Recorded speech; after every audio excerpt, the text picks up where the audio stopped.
The free-wing Ares is the new hotness, but don't let this thrust-vectored monster slip under the radar. Hey there, I'm John. This is Two Brothers RC, and this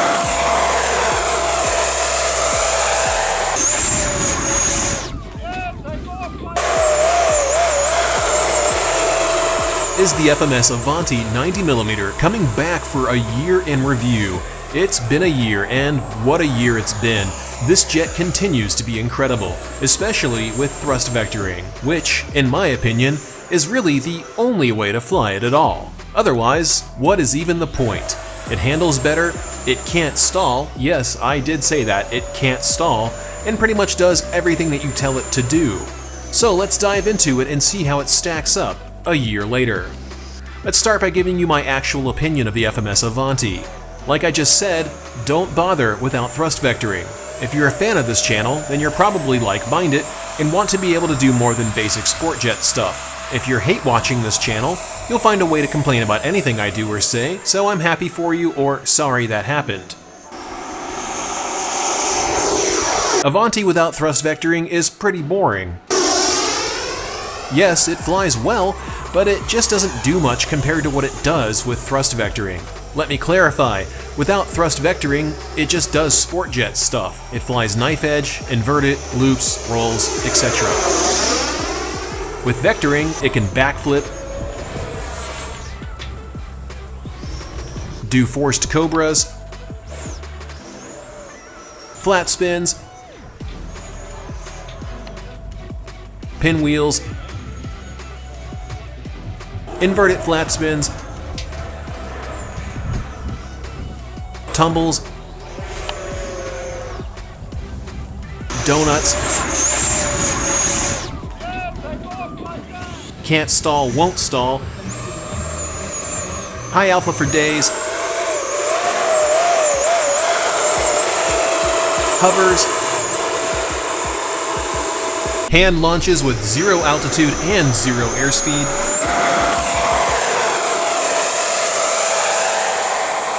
and lands like a dream, in addition to all the previously mentioned sport jet stuff.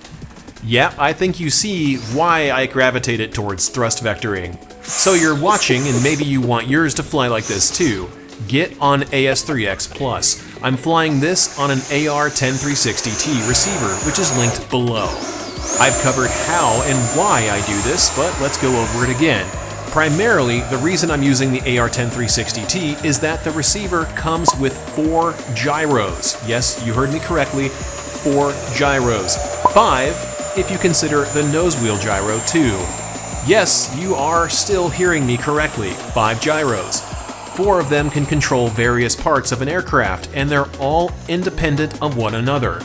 What I specifically mean is that you can set stupid high gains on the thrust vectoring system so that it can't stall and recovers from anything you do instantly, while putting the flight controls on their own gyro system so it doesn't oscillate.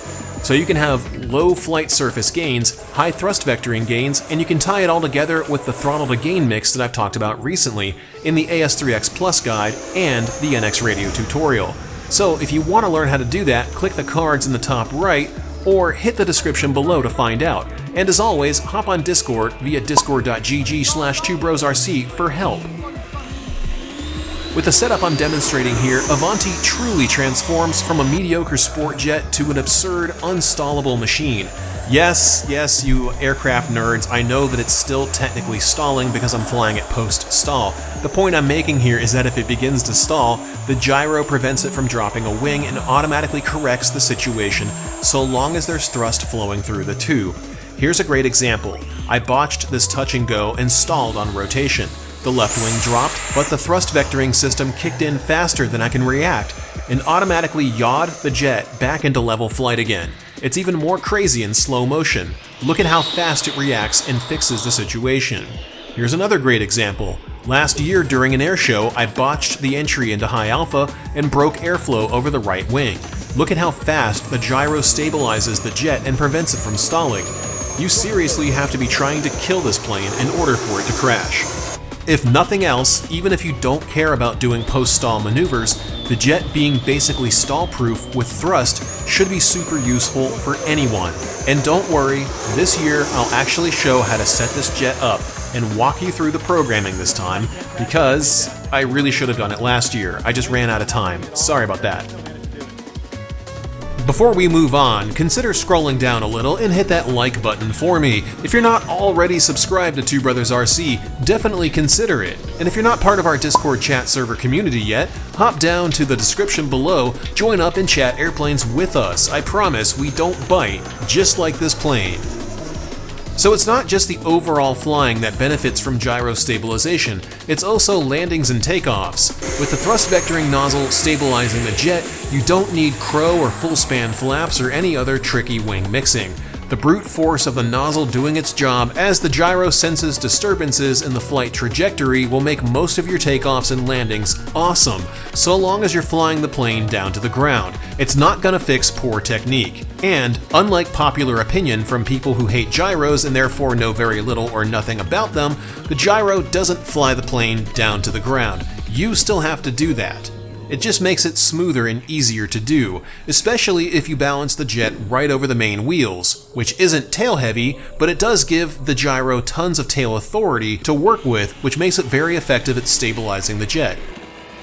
Of course, the throttle-based gain setup that I tout like it's a religious text also helps substantially with Avanti overall, not just in landing and takeoff, but in everything.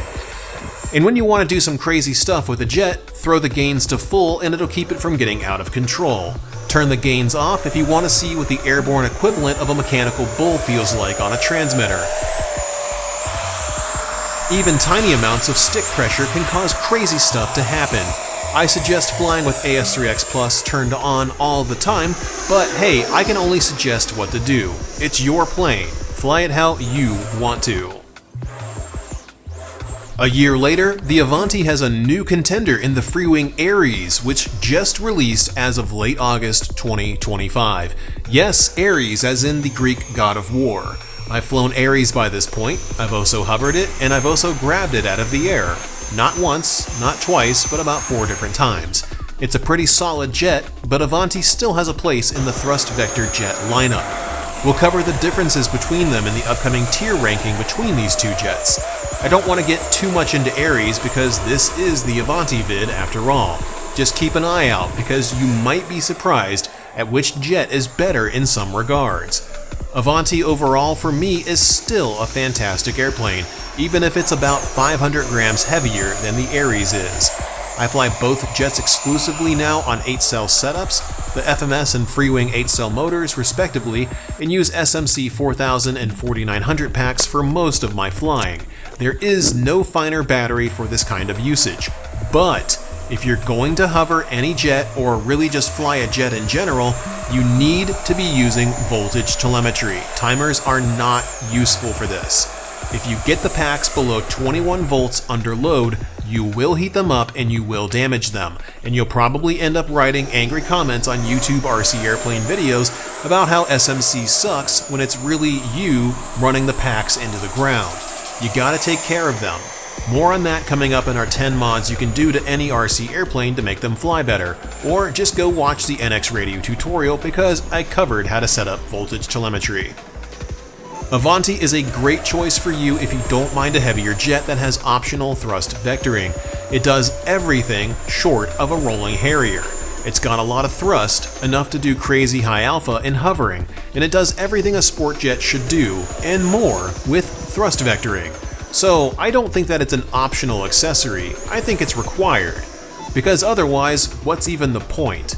Just buy an E-flite Viper 90 instead if you don't want Avanti with thrust vectoring. You'll save money, and honestly it kinda does some of the same stuff anyhow, especially high alpha. So there you have it. The Avanti is still an amazing jet, and if you enjoy it, pick it up from the link in the description below and use the discount code FMS2NR, which should net you 5% off of the jet and make it a little bit more affordable. Buying it from our links, even though I don't like pushing links on people, does help us keep going, and makes it possible for us to continue doing what we do. So we really appreciate ya. If you like the kind of in-depth setups that you're about to see coming up, consider being a channel member on tbrosrc.com/supporters to help us fund airplanes like the Freewing Aries that companies like Motion RC refuse to send out to demo for you. Speaking of, huge thanks goes out to our channel members on tbrosrc.com/supporters, and a very special thanks goes out to our mega fans, Sarasota RC Squadron, Michael Smith, JR Man, Todd, and N411X, along with our Ultra fan, TBRC fan. You guys kick so much ass. Coming up soon will be the Freewing Aries next Saturday, but for now, let's see how the Avanti setup works, because the thrust vectoring setup also translates directly to Aries too. In fact, I set it up by duplicating the Avanti's model file and rejiggered some stuff. So let's hop into that now. First, let's cover the basics. I'm using 150 travel on all the control surfaces, with 130 travel on the thrust vectoring.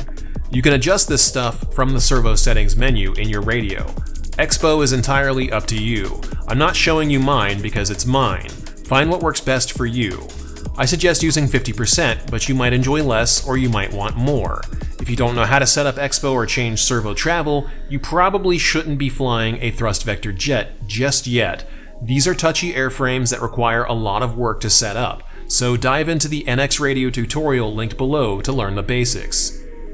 Also, reference the NX Radio tutorial to understand the setup that you're seeing here in the throttle-based gain mix.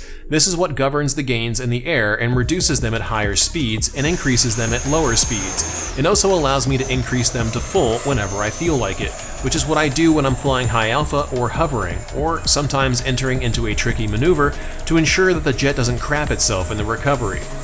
Next, here's the mixes that you need to know for thrust vectoring. You need these mixes set up prior to trying to do any programming in forward programming, because you need to tell the receiver that these surfaces are moving in both pitch and yaw. Without these mixes, you can't program it. So you need a pair of curved mixes. Let's start with the yaw vectoring system. We need to tie this curved mix into the rudder system, so it's going to be a mix of the rudder system to the thrust vectored yaw servo, whichever one that happens to be. Run a servo tester to find out. Again, if you don't know this, you probably shouldn't be trying to set this jet up just yet. Not trying to be rude to you here, just trying to make sure that you have the requisite experience necessary to fly one of these monsters. You need 2 additional points at +30 and -30 on this mix of -100 to +100. If you don't know how to do that, make sure that you've selected rudder to mix to your yaw servo. Then move the rudder stick to -25, add a point, and repeat this at +25. If you're still confused, check your manual or ask on Discord. We don't mind helping you out in real time. You can see the current stick position at the bottom right. The leftmost black number tells you what the position is. A curved mix allows you to adjust the response to your stick input. If you want the thrust vectoring to be more responsive, something that I don't suggest doing lightly, increase the numbers on points 2 and 4. You can see me playing around with it and notice how much faster the yaw vectoring moves when I move the rudder stick. If you reduce points 2 and 4 down to 3 positive and 3 negative or so, you get almost no movement until you push the stick beyond 25 on the graph, effectively adding expo to the thrust vectored system itself. I flew mine with a slight amount of dampening, but you might want more. In which case, try +10 and -10. Or if you want less dampening than that, just remove the 2 points or increase their values to make it even more twitchy feeling. It's entirely up to you. Do the same thing to the pitch thrust vectoring system too. You just need an elevator system to the pitch vector servo mix, just like the rudder mix, using similar or identical values. Once you've set up the thrust vectoring to move with your stick input, you can enter forward programming and begin the process of assigning the 2 gyros to an additional gyro.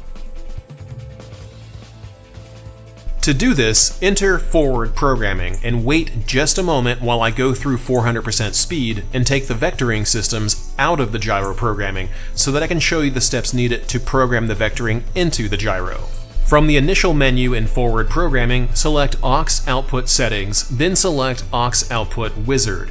This is what we'll use to program the vectoring into the second gyro. For this wizard to program the surfaces to be gyro stabilized, it can only program one channel at a time. So we'll start with pitch first. Select the pitch servo. You might be wondering why it's called pitch vector on my iX20 screen. That's because I named the servo. You can do this from servo setup.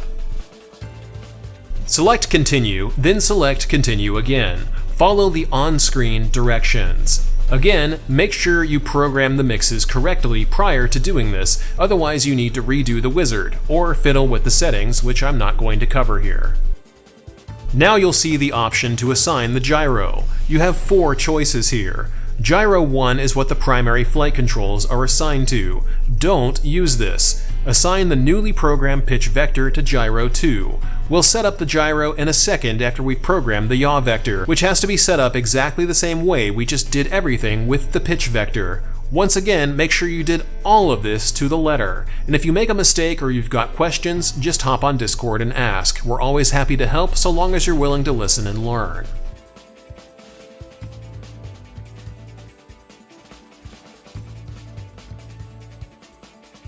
You can see me testing the existing gyro settings that I've already programmed into the radio. We'll cover those settings in a second. I have my gains much higher on the vectoring because vectoring can use significantly higher gains than flight surfaces can.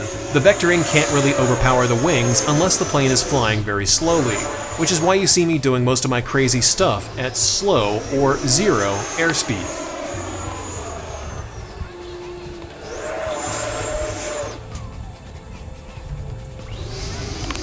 Now let's cover gyro gains for the thrust vectoring and how to get the gains to operate at all. First, enter gyro settings. Select gyro 1 at the bottom, then switch to gyro 2, then select AS3X settings. From here, ensure that you're using 4x gain sensitivity.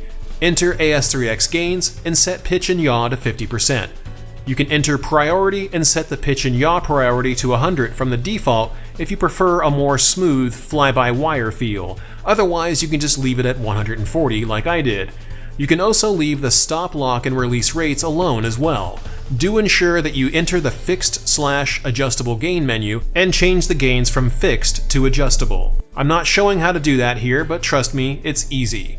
Go into capture gyro gains and ensure that the gains show as 25 and 25. That's what you'll be doing most of your flying on. Whatever switch or slider controls your gains can be pushed to full so you get full gains whenever you need them. Back out of this menu and go into System Setup within Gyro Settings. The last piece of the puzzle is to add a second gain channel. So, enter Gain Channel Select and see how my first channel is set up. I have Auxiliary 12 controlling AS3X in all axes and normal gain controlling Gyro 1. But if you don't have this exact setup controlling Gyro 2, you'll have 0 in all of the axes and capture gyro gains. So we'll fix that by backing out and adding a second gyro gain channel. Select Gain Channel 2 and use the same auxiliary channel as before for simplicity's sake. That way one switch or slider controls all of the gains, and ensure that it's controlling AS3X, all axes, and normal gain. Then select Gyro System 2 as the control. That's all it takes to get a second gyro programmed, or a third, or a fourth. Note that you can only program auxiliary surfaces currently as I'm writing this. You can't reprogram flight surfaces that are defined by the Spectrum wing or tail type. Maybe they'll change that later on in the future. Let's showcase the primary flight control gains now. And that pretty much covers it. I'll have to do this all over again to explain how to set up the Freewing Aries next Saturday. But hey, if you're interested in getting that jet, guess what? Most of this setup translates directly over to it. The only real difference is that I've got full span ailerons active all the time on Aries. Otherwise, it's basically the same setup here. But there will be some important differences, so you might want to wait until next week. Thanks again for watching, and I definitely hope this helped you out. Sorry I couldn't get this setup video last year. See you guys next week.